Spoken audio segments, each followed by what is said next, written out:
Hey guys, welcome back to my channel. Let me go ahead and say that my husband and my son are playing, they're having fun, and I'm not going to be a party pooper and go in there and tell them they can't play. So you're probably going to hear my son here and there. I'll try to cut out as much as I can. Hopefully they don't get too loud, but you really never know. If it gets too crazy, then I'll just stop. But this is the only time I'm going to have to film a video for like 3 or 4 more days, and I really feel like filming today, so here we are. So if you don't like kids, if you don't want to hear him in the background, if that's a problem for you, you don't have to watch the video. Totally understand. I know that's not everyone's like cup of tea, but moms usually can just not even like hear it. You just zone them out. But anyway, so in today's video, we're going to do a story time. I'm not really sure how I'm going to title this, but basically we're going to just talk about the whole process of like buying this house, and not the process as in like giving you advice on buying a house, but everything that went wrong when we tried buying a house. Like, just the world was like against us to buy a house. It was ugh. Anyway, now that it's over, we're in the house and everything's great. I'm going to talk about it, spill all the tea on businesses that try to screw us over, people, all the tea. So let's just get into it. So we had kind of been thinking like, hey, let's just go ahead and buy a house because we had good credit at this point. We've been living in this like old house. The utilities were costing us the same price as our rent was. Like, it was incredible how expensive it was. Like, literally our rent and our utilities equaled each other because the utilities would be so expensive. We'd get $500 to $700 electric bills. It was awful. And so I was like, if we're gonna be spending this much money on renting, then we just should buy a house.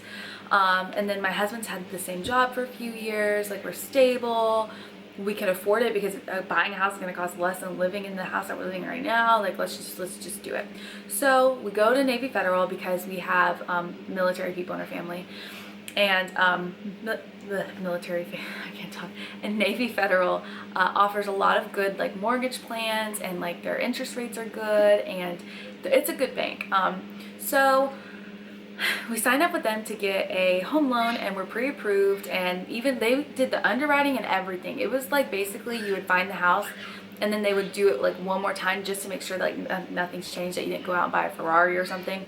But basically we're really approved. Like, there was nothing else that needed to be done besides one last check. So we're house hunting, we're having a very hard time finding anything. And at that time, the housing market was so good. It was a buyer's market. It was really discounted houses because there was not a lot of people looking for houses at that time. And that changed very quickly. So anyway, we were looking for a house and we just couldn't find anything. And it's not because there wasn't anything good. It was just like something majorly wrong would be like there. So it would be like a house that's on like a busy road, so my son wouldn't be able to go ride his bike and play. And I know that's not the biggest deal. Like, if we had to get out of the house, you know, we would just go ahead and buy something like that. And then like other houses had pools, but the pools had no safety at all. So if we were to move in that house, we'd literally have to drain the pool and just not even use it, or we'd have to pay thousands of dollars to add a fence and like security around it and to make sure it's safe because we have a child. And I've heard too many stories, and I know people whose children's drowned.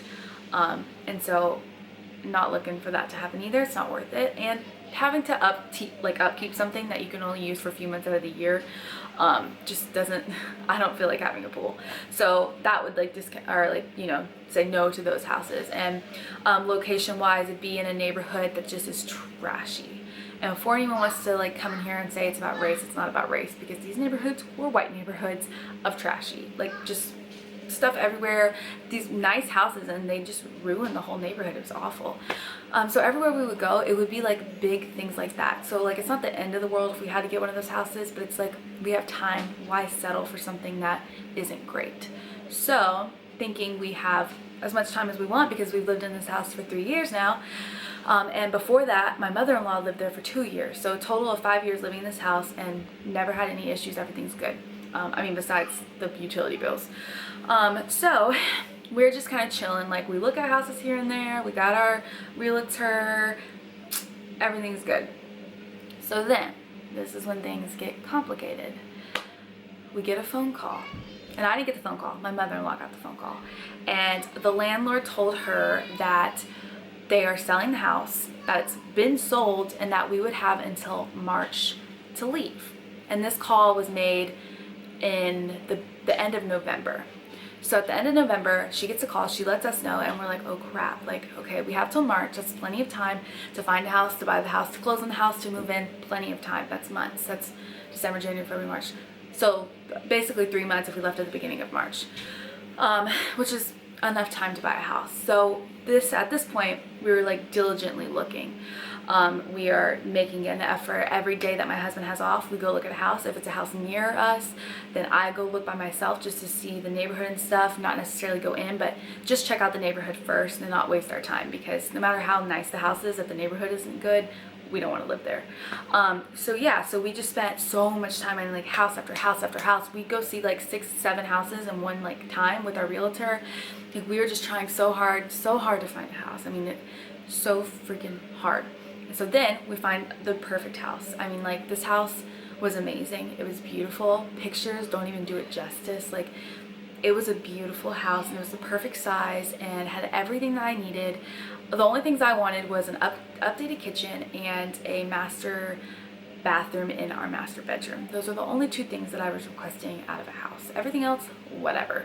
I had a garage. It was beautiful, and it was like $10,000 more than we were wanting to spend. So we make an offer of $5,000 less than what they were wanting, and they came back to us and they were like, no, sorry, we can't take that. So we tried offering again, and this time offering just a little bit more, and it was like $2,000 less than what they wanted, and they wouldn't sell it to us. So then we make another offer, and they said they would take that offer, but that they couldn't sell us an as, like, sold as house or whatever. Like, it's sold as it is. Like, they're not going to do any repairs, because the bank that we were using, Navy Federal, doesn't allow you to buy a house as is.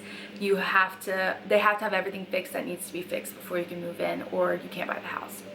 So they wasted all that time. They knew we were using Navy Federal from the beginning and never said any of that until they like made us offer the full freaking price that we really didn't want to pay. And I mean, $10,000 over a 30-year mortgage isn't that big of a difference, but it's still like, I don't want to be house poor anyway. Like, I would rather pay like less for a house that isn't perfect, if that makes sense. Like, because I just want a nice, decent house. I'm not looking to be flexing or anything like that. Like, I don't care. Like, it's where I live. Who's at my house? Me. That's it. So what does it matter what it looks like? But anyway, so we ended up not being able to get that house, which was really sad. And then we found out that Navy Federal had a 90-day closing time. And like I said before, they had already done all the hard parts. Obviously, they had to do it like one more time just to make sure nothing had changed. But they had already done all the hard parts. It took weeks for us to get approved. They did everything that takes time in the beginning. And so my realtor was saying, you know, hey, if it's a 90-day closing time, a lot of the times after a certain amount of days, the people selling the house can back out. So that means we go and we want to buy this house, we pay earnest money. So if you don't know, when you want to buy a house, you have to pay, it's usually like $1,000 to $1,500 out of your pocket to go as like, I promise you I'm going to buy this house. If you decide you don't want to buy the house, they get to keep the earnest money after a certain amount of days. And then if you do get the house, you get that money back, but it's just added onto your loan. So it's not like you go home with it in your pocket. So yeah, so that, I can't talk. So if we had bought a house using the Navy Federal loan, then we would have to have paid earnest money. It would have taken 90 days, which means we'd probably be out of our earnest money, wasted 90 days, and we only have 3 months to get out of our house. And so this happens. We get a letter in the mail. Like I said, the first time the landlord called. This time, she writes a letter. And I get it 2 days after Christmas. She says, hi, just wanted to let you know that we're gonna need you out of your house by January 31st. Thanks, please let me know that this is doable, or something like that. Y'all, that means that we need to buy a house today, and close on it before January 31st. A normal closing time takes 30 days. So she gave me that letter on like December 27th. So that means that you want me to literally close on this house and move and do everything in 30 days. We didn't even have a house to buy at that point. So I literally spent every single second of my time looking at houses online, trying to figure out where we're going to live. Like, what are we going to do? Where are we going to go? What's going to happen? Like, how the heck are we going to get a freaking house? We're going to have to rent something. And then I was like, how are we going to rent something? Because we don't have the money now. And like, what are we going to do now? And it was so stressful. And so, oh, and the Navy Federal takes 90 days. So I was like, we have to be out of here in 30 days, but we need 90 days to close. And like, you said we could leave in March. Like, what do you mean? Like, why are you kicking us out all of a sudden 2 days after Christmas? Because we thought we had until March to finish coming up with like whatever extra money that we needed that we literally spent on Christmas. And you're gonna kick us out 2 days after Christmas? Like, tell me this news right after the holidays? After we've rented from you for 5 years and never asked you for anything, never needed anything from you. We've been respectful. We've taken care of the house. Like, we even bought a stove for it because the stove that you guys had broke. We did all of these things for you. We've never been late, not one time, not even a day late. And you're gonna kick us out 2 months early and write it in a letter instead of calling like you did the first time. That really pissed me off. So luckily we had a really good realtor. She is a family friend. I love her so much. She was like, hey, I have a guy that I work with. He's a what are they called? Like a mortgage lender. And he can get you one. He can get you approved today and it'll close in 30 days. So I had to refill out everything. And let me tell you, I did all the work to buy the house. My husband didn't do anything. I signed everything. I did everything. I filled out everything. I made all the phone calls because he works. So I did it all. I did every single thing. And so I called. I don't know if I was supposed to say his name. Oops. I call him and I give him our information. I'm trying to get this loan worked out. I'm trying to get approved with him, trying to figure out what we're going to do. We get approved for the loan. We're good to go. So I was like, okay, that's one less stress. Like, we know we've got the loan. We know we can get the house. Now we have to find a house. So that's going to be the hard part. So we start looking some more. We start going some more. I start driving even further places trying to see where we can live. We find like 3 houses. We put an offer in on these 3 houses. All 3 houses say no to our offer when we offer to pay listed price. So that was freaking stressful. But then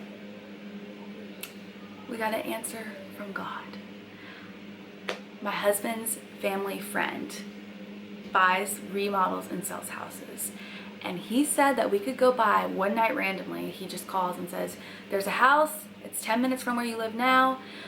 It's on the smaller side of what you guys were looking for, but it's also a lot less expensive as some of the other ones you're looking at. And it hasn't even been listed yet. So if you guys want to go look at it, see if you like it, let me know and we'll talk. So we came here to this house that we're in right now, and it was perfect. It's not huge, which is why you can hear them screaming, so I'm really sorry.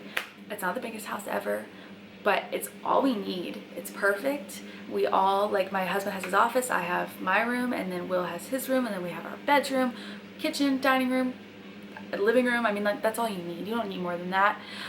We didn't have to give up anything to like be here. Like, there wasn't any of our wishes that didn't get met. It has 2 bathrooms. Our last house had 1 bathroom. It was awful. So now we have 2. We have one in the master bedroom. The kitchen is nice. I'm not really a huge fan of the cabinets, but we'll figure out something later. I really want to decorate and like change some things up, remodel just the bathtubs, because the rest of the bathroom is really pretty. It's a really nice house. And you might think, oh, this is where the end of the story is. No, this is where the story gets good. And maybe I might make a part 2 and like upload these separately. Okay, so I am gonna upload these separately because I think it's gonna take me another like 10-15 minutes to explain the next part of the story. So basically for this story, you know, it was just a mess. It was such a mess. It was such a stressful time. Our landlord screws us over after being, you know, good to her. We didn't pay our January rent to her. We were like, listen, you're gonna have, like, we literally can't move that quickly. We can't. So if you're gonna make us leave, then we're not paying you January rent because we're gonna need that money to move twice because you want us to move out before our closing date. So like, we don't have any other like, what are we gonna do? So we didn't pay her rent. And then oh, and I hired a cleaning lady, y'all. I hired a cleaning lady. She meets us at the old house so she could clean it, so the landlord would come to a clean house, you know, like a deep cleaned house. We pay her a good freaking penny. It wasn't cheap. And she didn't clean anything. She brought all of her stuff in. I give her the money and I leave like a freaking idiot. And I come back and she didn't do anything. She ripped me off. It really sucks. And I texted her like 50 times trying to like say, like, at least just give me some of the money back. I mean, this is awful. Or like give me a reason, like did something come up, did something happen? I really wanted to like make a whole long video exposing her with her phone number and everything so that she doesn't scam anybody else, but my husband said not to. So if you guys want me to like make an entire video about the whole thing and expose her, and maybe someone will know her by her phone number, let me know. But anyway, that's basically it. I'm really happy that we're here. Now I hope you watch the next video because the part 2 really is like the craziest of everything that happened. So I hope you listen, and yeah, thanks for watching.